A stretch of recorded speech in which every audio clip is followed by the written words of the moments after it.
great to be back with this Shocker basketball team, a team that's exceeded everyone's expectations this year and is playing some very good basketball at this point. And we're excited about the opportunity to play Louisville, the #1 seed in the entire tournament. You're exactly right, Ala. They're going to need to be the beneficiaries of some hopeful, easy opportunities to score after our guards are able to beat the pressure. They're going to have to come up and help relieve pressure also as outlets. We can't play with 5 guards because then you're not going to be able to get a rebound. But we're going to need all the available hands on deck to take care of the basketball, be strong with it, hopefully organize and attack Louisville's pressure in an intelligent and sound way. If you have opportunity basketball, then you got to deal the hand that you've been dealt. You got to play the hand that you've been dealt. But if you don't have opportunity basketball, then obviously we need to try to set something up and flow right into a motion offense. Paul, I don't have any writers. Maybe we can work on that next year. Producers, directors, I just kind of go with what's in my heart. I really don't give it a whole lot of thought because there's so many other things that we need to get accomplished in a day. But as the team is out warming up, you know, whatever is our keys to the game, whatever I think is important for our team to know, other than play angry and are you satisfied, which is they've worked pretty well to this point. We write it down and then I let my natural personality come forth. I think so. We want winners. We want guys that really want to win, want to commit to being part of something bigger than themselves. And we want guys that are tough and athletic so they can defend and rebound at a high level. And ultimately, some guys that can put the ball in the basket. And I think we have a great blend of those guys, but the biggest thing we have are character kids. We really have high character young men in our program because they buy into the whole.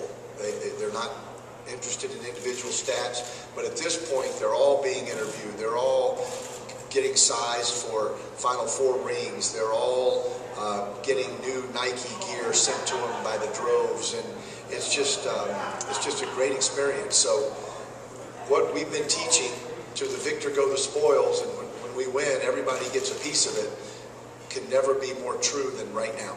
Russ Smith is like a contortionist with his body. He's incredible how he can get in with his body and change angles and get to the foul line and finish. Walking past him today as we were leaving the floor and they were coming out, I didn't recognize him, but he's just a little guy. I mean, he is so incredibly talented for his build. And for those of you who are familiar with our recruiting, we signed a young man from North Carolina who's very similar to Russ Smith in stature, Rion Holland. So that's kind of a good comparison physically.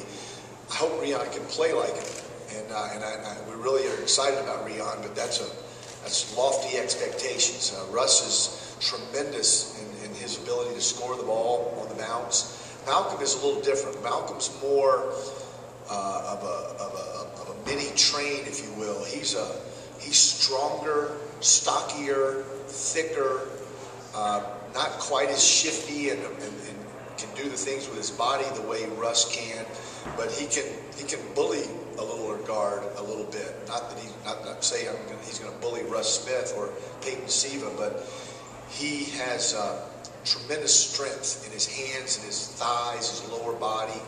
That's how he gets to the rim. The other part of the question, Bob, was Fred is going to play a lot with Malcolm because we need the ball handlers. We talked about that. You can't have... my college coach, Hal Nunley at Randolph-Macon, I was a former point guard in high school, and in the college level, I played the small forward, believe it or not, at 6'2", 175 pounds. But his belief was you can never have enough point guards on the floor because generally they can bounce it, they can pass it, they know the offense, they know how to play, and that's what you expect from point guards.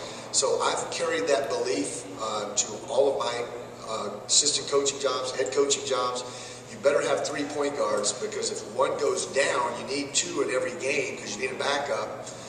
And Fred has proven that he's able to go in there and play valuable minutes. He's hit big shots for us. The 3 that he hit against Gonzaga in the last minute, the runner in the lane that he hit to give us the 6-point lead with under a minute to go against Ohio State. That's a true freshman making big plays. So he and Malcolm will play a lot together, but I'm going to have to sub one of them out every once in a while. Demetric Williams had a great practice today. He'll get some time. So we need as many ball handlers as we can.